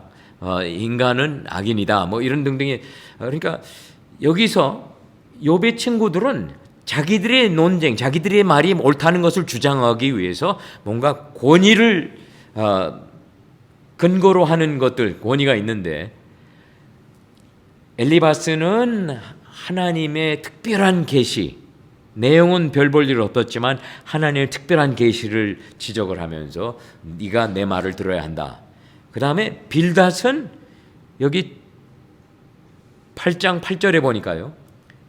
청하건대 너는 옛 시대 사람에게 물으며 조상들이 터득한 일을 배울지어다. 그러면서 자기가 지금 들려주는 진리는 선조들의 지혜라고 지적을 하면서 그러니까 여러분들 여기서 빌닷이 하는 건 뭐예요? 자기의 권위를 어디에 근거를 둡니까? 이거는 자기 스스로의 말이 아니라 우리 믿음의 선조들이 수없이 많은 기간 동안에 지켜보고 결론을 내리고 또 내리고 또 내리고 또 내리는 이러한 상황. 그러니까 이것을 제 나름대로 단정을 해가지고 한 단어로 한다면 전통, 믿음의 전통, 아니면 tradition, 전통적인 wisdom, traditional wisdom 이러한 쪽으로 빌닷이 강조를 하는데 여기에 제가 빌닷을 가장 강하게 혐오감을 주는 악인이라고 제가 생각하는 두 번째 이유가 여기에 들어가 있습니다. 첫 번째 이유는 그냥 욥의 자녀들이 죄를 졌기 때문에 하나님께서 그들을 데려가셨다, 이렇게 자기 나름대로 엉터리 해석을 한 모습이고요. 두 번째는 여러분들 8절에 보세요. 8절에 빌닷이 은연중에 8절을 통해서 강조하는 내용은 뭐냐면은 우리는 어제부터 있었을 뿐이라 우리가 아는 것이 없으며 세상에 있는 날이 그림자와 같으니라. 여러분들 이것을 꼼꼼히 생각을 하고 읽고 또 읽고 그렇게 해볼 때에 저는 어떠한 결론에 도달하게 되냐면은 빌닷이 욥에게 욥아 너나 나나 지금 우리 세대에 살고 있는 우리들은 아는 게 없어. 우리들이 이해할 수 있는 지혜가 우리 선조들이 전통적으로 우리들에게 물려준 거에 비해 볼 때에 우리가 아는 것은 상대가 안 돼. 비교가 안 돼. 그러니까 틀릴 말 좀 그만하고 우리 선조들이 우리에게 남겨준 얘기를 내가 들려주려니까 이것 듣고 너 좀 회개 좀 하라. 여러분들 저에게는 이게 큰 혐오감을 끼쳐줍니다. 왜냐? 전통이라는 것은 이와 같이 각 세대에서 어떠한 또 다른 디멘션의 갈등이 있었고 또 여기에 대한 어떠한 또한 지혜로운 결론에 도달했고 뭐 이러한 등등이 계속 더해져서 여러분들 트래디션 정말 훌륭한 전통이라면요 이것은 리빙 트래디션이 그와 같은 역할을 감당하지 않을까 저 나름대로 그렇게 결론을 해봅니다. 과거에 작동을 했었는데 어느 단계에서는 이것이 더 이상 작동하기를 중단했던 그러니까 전통이 다시금 또 더해지고 더 심사숙고하고 더 여기에 대한 정리가 더해지고 이러면서 살아있는 전통은 빌닷은 관심이 없어요. 그렇기 때문에 욥에게 이렇게 강조를 하고 있는 거죠. 우리는 어제부터 있었을 뿐이라. 여러분들 그 전통 속에 살았던 그런 분들도요 어제부터 살았던 건 똑같아요. 그런데 현 시대는 완전히 무시를 해버리면서 너와 나는 여기에 감히 이 대화 속에 감히 낄 수도 없어. 우리가 안다면 뭘 알아. 단지 그러니까 자기 스스로를 확 끌어내리는 우리의 의견은 it doesn't matter 이런 쪽으로 얘기하는 게 저는 빌닷의 모습을 볼 때에 이 아저씨 심각한 문제가 있구나. 정말 그러한 여러분들에게는 어떻게 들리실지 모르겠어요. 전통 정말 이 전통이 우리에게 오늘날까지도 도움이 되는 전통은 시간과 공간을 초월한 전통의 진리들이 바로 오늘날 우리들에게도 영향을 끼치는 전통입니다. 그렇죠? 그런데 어느 한 시대에 있었던 사람들의 공헌 등등을 필요치 않는 전통이라면은 여러분들 이거는 그냥 dead tradition, 죽은 전통, 말라 비틀어져서 더 이상 우리가 관심을 두지 않아도 되는 이러한 전통이 아닐까. 그래서 이 부분에서 저는 빌닷에 대해서 큰 염려를 체험을 합니다. 시간은 자꾸 가는데 집에는 다가왔는데 20절입니다. 하나님은 순전한 사람을 버리지 아니하시고 악한 자를 붙들어 주지 아니하심으로 웃음을 내 입에 즐거운 소리를 내 입술에 채우시리니. 그럼 다시금 그 인과응보 보응신학의 핵심이 여기에 계속 반복되고 있죠. 친구들 순전한 사람 하나님 버리지 않으십니다. 악인들은 악인들은 붙잡아 주지 않으시죠. 악인들은 풀어주시고 순전한 사람은 버리지 않으시고 웃음을 내 입에 즐거운 소리를 내 입술에 채우시리니 너를 미워하는 자는 부끄러움을 당할 것이라 악인은 장막에서 없어지리라 하면서 간략한 1장이지만 아주 그냥 깊이 핥히는 이러한 빌닷의 반응이 8장에 기록되어 있습니다. 그래서 빌닷은 욥이 그의 재언들을 딴다면 반드시 다시금 하나님의 구원과 회복을 체험할 수 있다고 강조하고요. 욥의 현실을 비추해서 올바른 결론이 절대로 아니죠. 저와 여러분들이 욥이라면은 빌닷이 하는 얘기가 우리에게 심각하게 도움과 위로가 될 수가 없죠. 왜냐하면은 지금 욥이 당하고 있는 현실조차를 부인하는 쪽으로 얘기를 하기 때문에 그 현실을 경험하고 있는 자가 왜 빌닷의 말을 들어야 할까요? 8장 3절에서 빌닷은 하나님의 공의를 법정 언어에 비해가면서 욥의 그러니까 콜트룸 랭귀지에 비해가면서 욥의 그의 현실에 대한 강한 반응이 하나님을 재판에 회부했으므로 단정한 같이 이야기하고 있습니다. 욥은 9장에서 이 법적 주제를 계속 전개해가면서 단순한 인간이 전능하신 하나님을 상대로 법정에 가는 것이 어떠한지를 샘플을 저희들에게 보여주고 있어요. 욥이 대답하기를 진실로 다시금 욥은 진실을 반복합니다. 진실로 내가 이 일이 그런 줄을 알거니와 인생이 어찌 하나님 앞에 의로우랴. 욥도 이것은 알아요.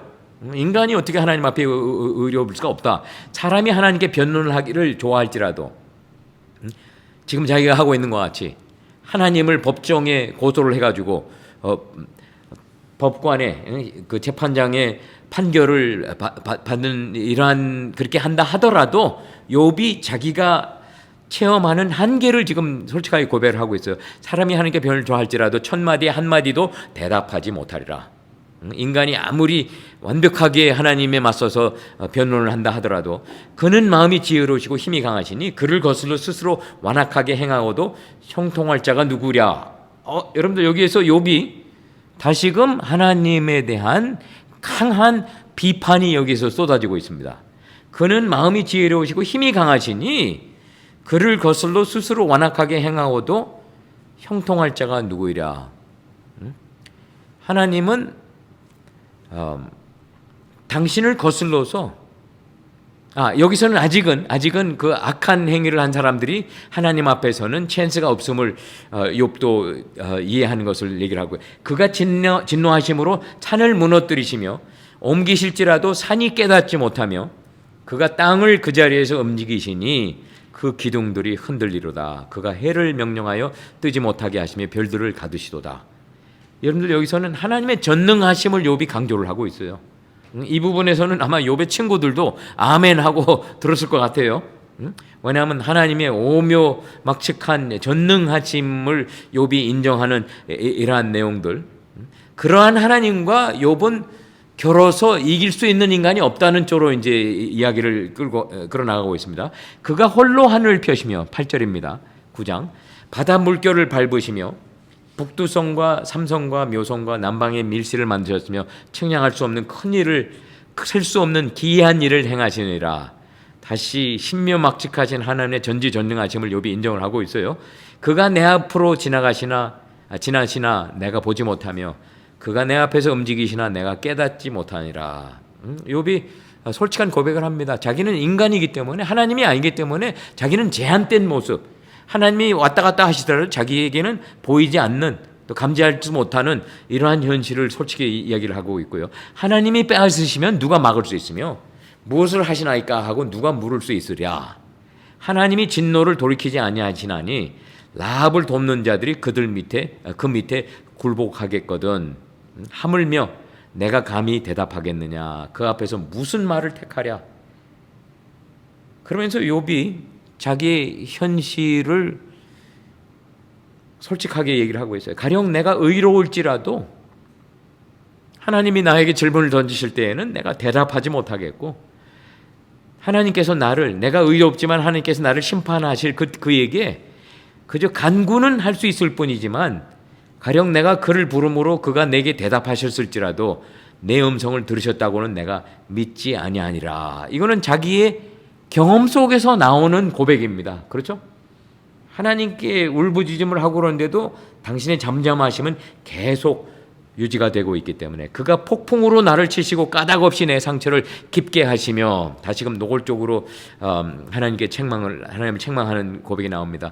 나를 숨쉬지 못하게 하시며 괴로움을 내게 채우시는구나.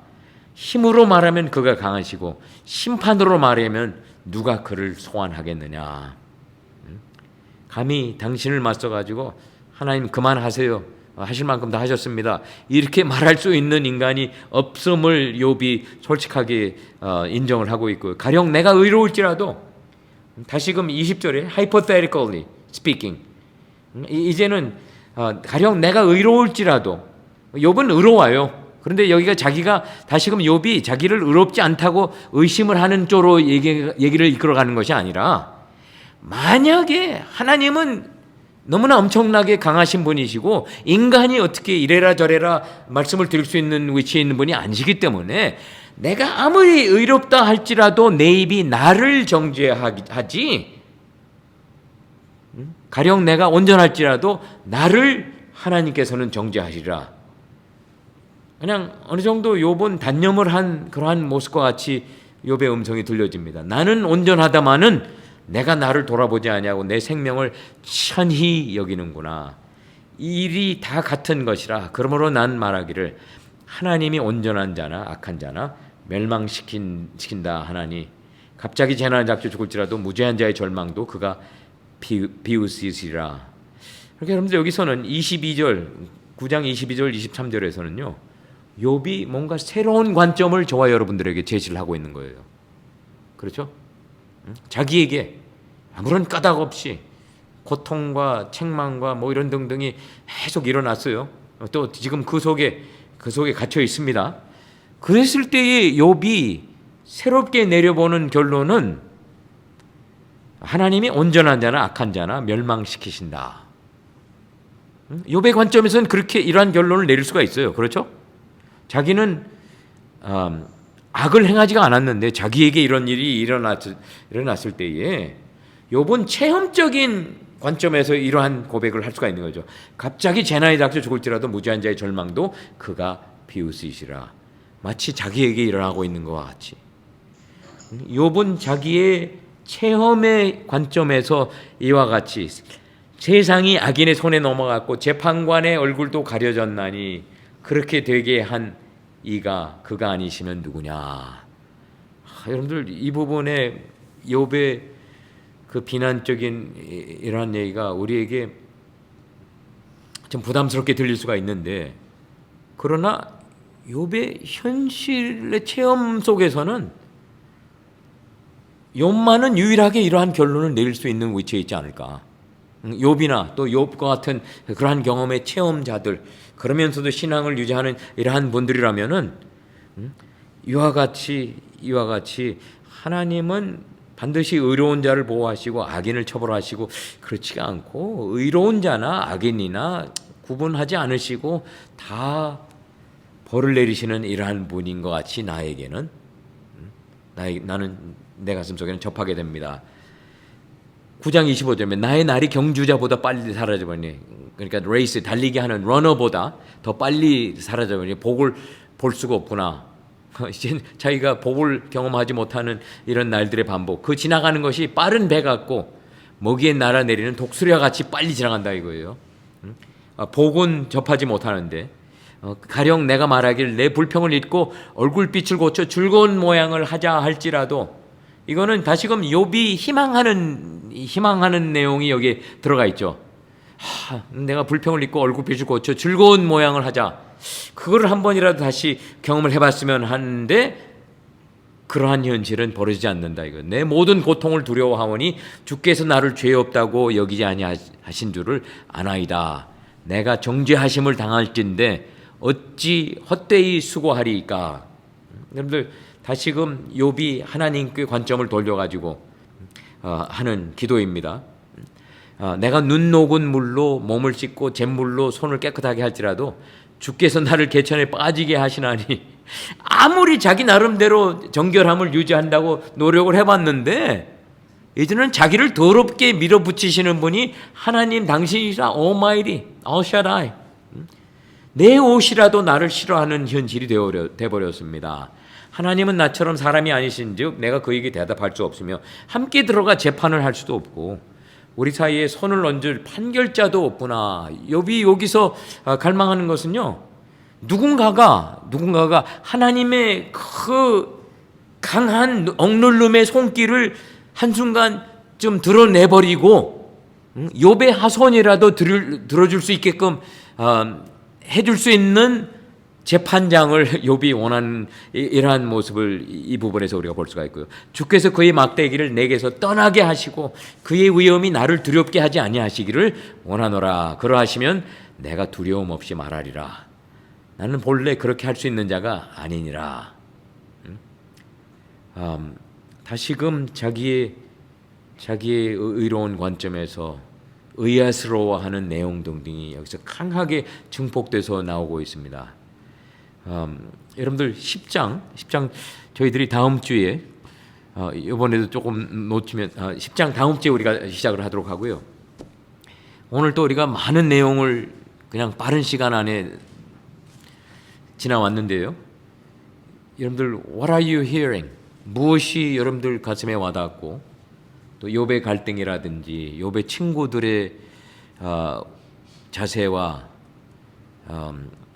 결론 또 설명 이러한 등등.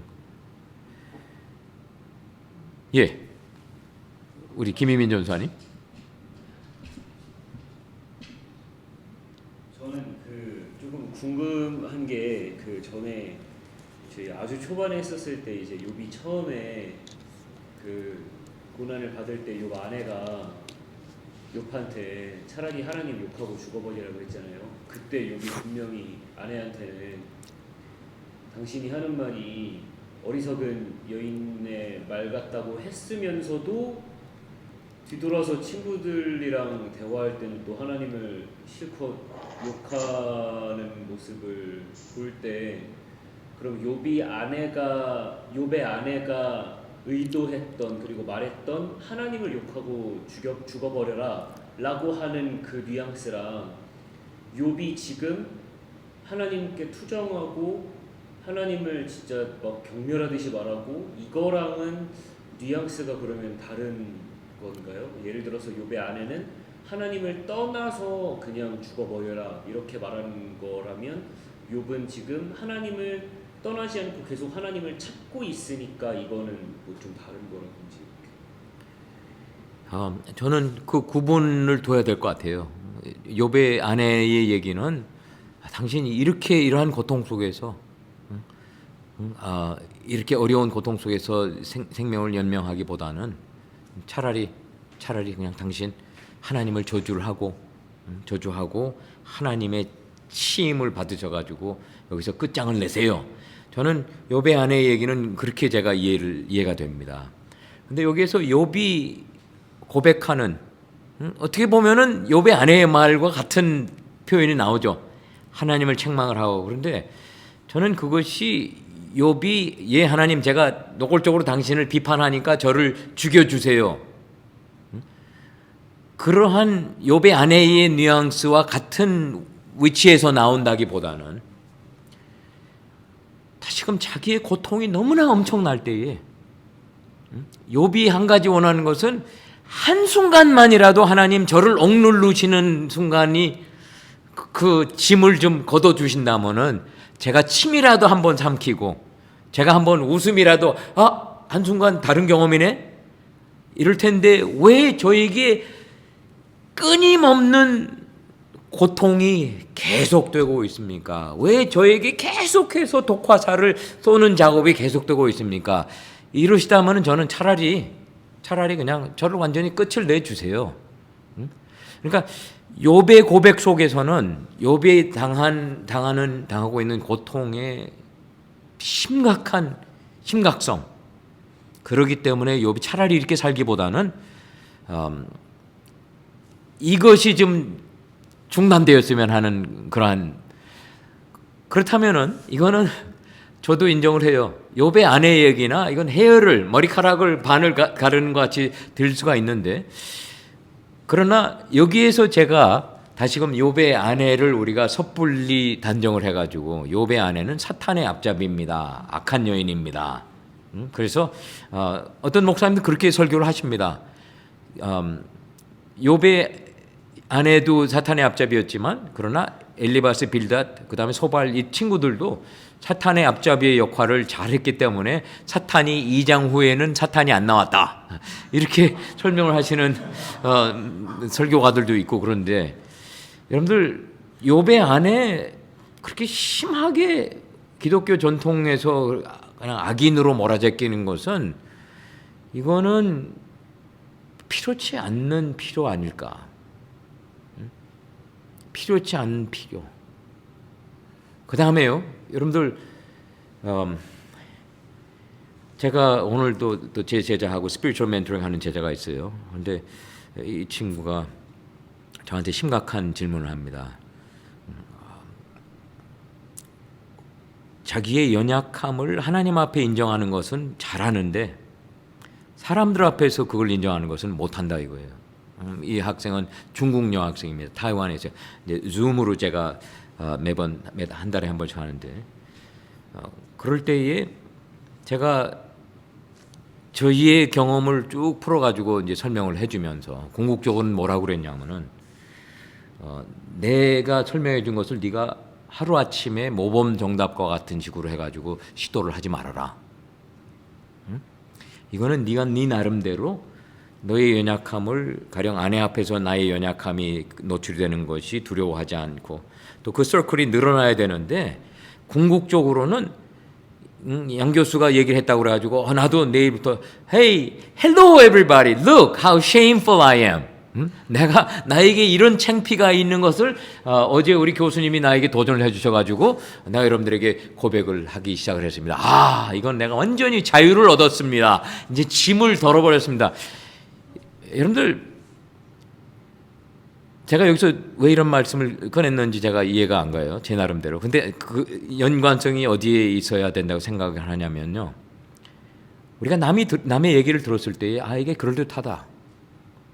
그러면은 그럴듯하다는 것이 우리의 삶 속에서 마치 이것이 현실화돼서 당연히 자연스럽게 작동하고 있는 것 같이 얘기를 하면 안 된다 이거예요.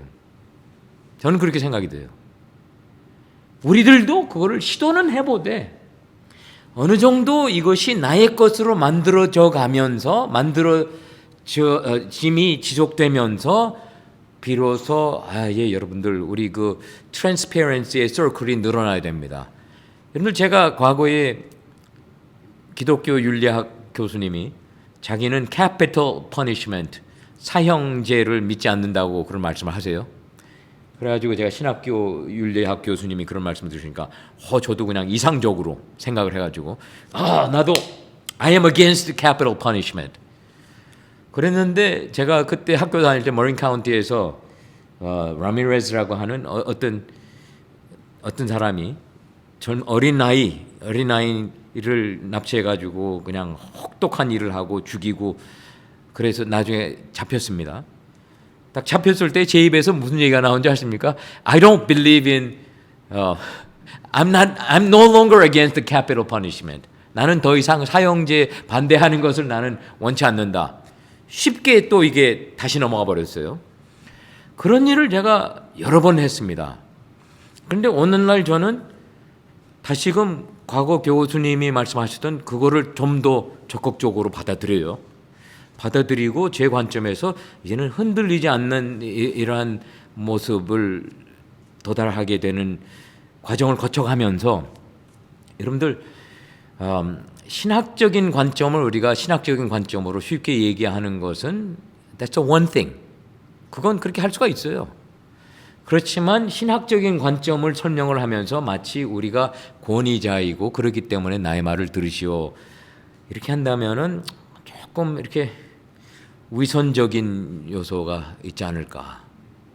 또 듣는 자의 입장에서도 그렇고 또 그것을 말하는 자의 입장에서도 그렇고 여러분들 이 부분은 제가 왜 지금 이 순간에 있는지 제가 지금 정확하게 이해가 안 됩니다.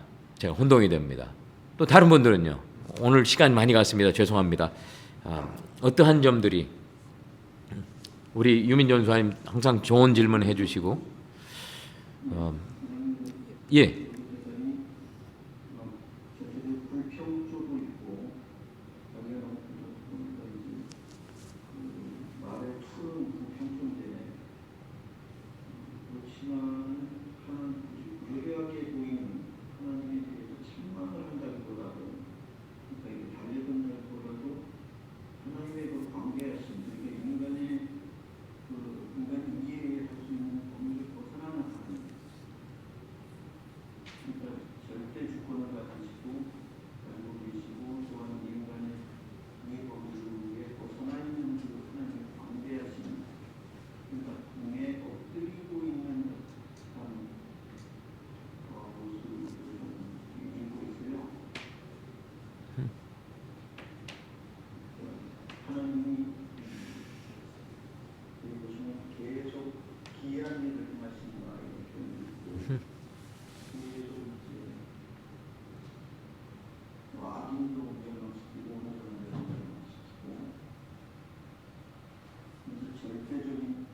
선자로서 하나님을 앞에 엎드리고 있는 그 요배를 차라리 더 볼 수 있지 않나 이런 생각이 듭니다.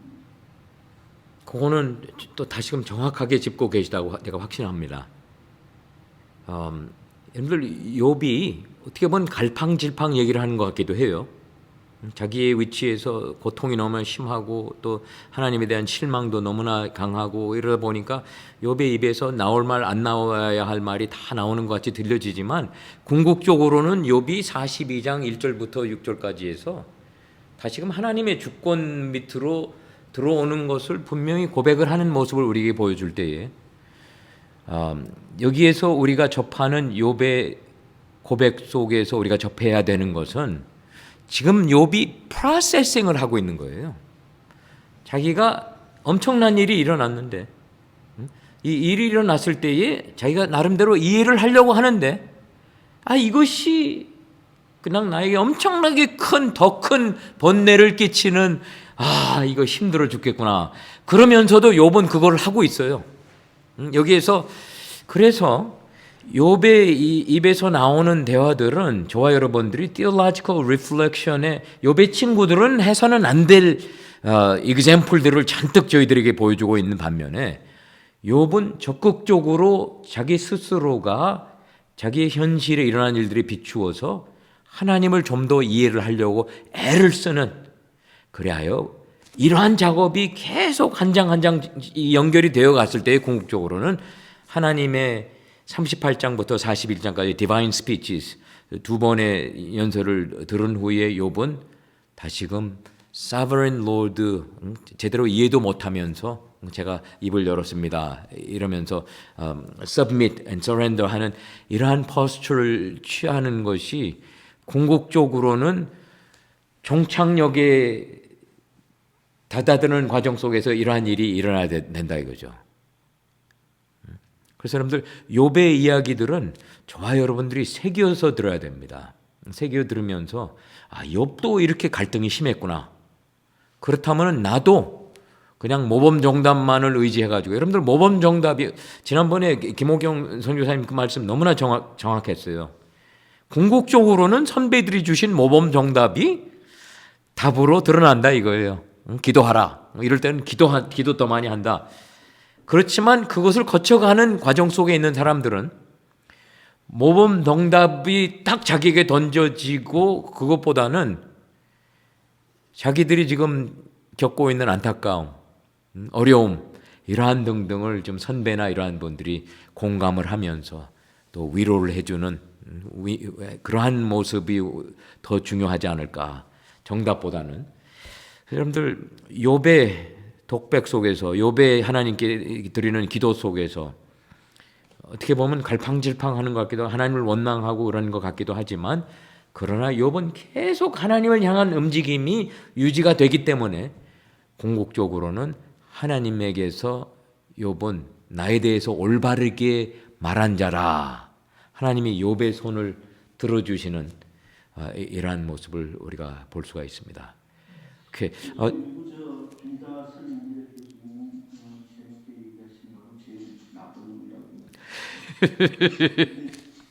뭐 당연히 뭔가 한다면 굳이 병으로 하자면 그만큼이 천당교회의 결정 내용을 모르니까 그래도 욥이 뭔가 나쁜 짓을 했겠거니 하고 욥을 갖다 그래도 네가 죄를 갖다가 회개하고 다시 돌아오면 나중에 심히 창대해지리라. 이런 도덕적인 교리적인 공부를 하지 알았더니 이렇게 끝나는. 그렇죠. 예, 모르는 인간이니까 모르니까 이렇게 인간하고 교리, 인간하고 신학을 단순하게 환난을 당한. 그렇죠. 가르치려고 하는 자. 그러니까 저도 그 공감을 하고요. 저도 그 하늘나라에서 일어나고 있는 일 등등이 이해가 안 되니까 그런데, 그러나 빌닷 같은 경우에는 그냥 그가 너무나 자기 관점에서 차라리 잠잠히 있었더라면은 양 목사한테 가장 악독한 성경의 인간 중에 하나라, 인물 중에 하나라, 이러한 평은 안 받죠. 자기가 잠잠히 있으면은 자기의 악한 모습이 고통 속에 있는 자에게 그것을 고통을 더 강하게 하는 그러한 역할을 하지 않아도 되는데, 차라리 모르면은 잠잠이나 있으면은 그래도 척하면서 자기의 약점이 드러나지 않을 수가 있을 텐데, 모르면서 단정적으로 얘기를 하고 또 그럴 때에 그냥 신학적으로 네 아들들, 네 자녀들은 악을 행했기 때문에 하나님께서 인과응보 일을 치르셨다, 이런 쪽으로. 예, 그러니까 여러분들 예 말씀하세요. 배운 교훈이나 신학을 써먹으려면 친구인 욕을 갖다 어떻게 좀 개과천선 시키려고 그렇지 않아. 그렇죠.